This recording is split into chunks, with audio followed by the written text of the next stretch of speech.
ทุกมือนี้ AI เขียนโคดได้แก้ไขปัญหาของระบบได้เขียนเว็บได้เฮ็ดแอปได้แล้วอาชีพนักพัฒนาหรือว่าโปรแกรมเมอร์จะเป็นแนวใดคิดว่าแฮงสบายเลยอาชีพนักพัฒนาหรือโปรแกรมเมอร์เพราะว่าทุกมื้อนี้แทบจะบ่ได้เขียนโคดเองเลยข้อยเชื่อว่าหลายๆคนเป็นนักพัฒนาเว็บไซต์หรือว่าแอปมือถือ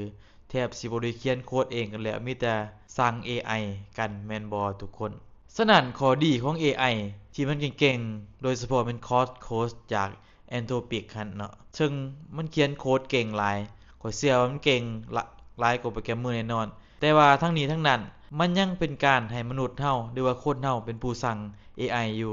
ฉะนั้นมันจึงเป็นข้อดีหลาย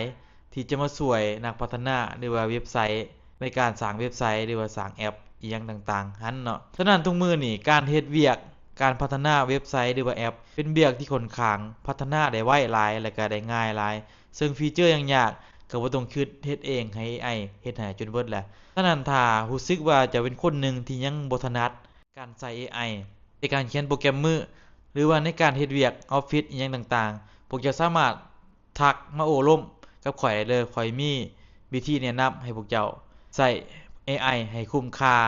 กับเงินที่พวกเจ้าจ่าย และให้มันได้ผลลัพธ์ที่ดีที่สุดเนาะทุกคนสามารถทักมาร่วมกับข้อยได้ข้อยสามารถแนะนำแล้วก็สอนให้ได้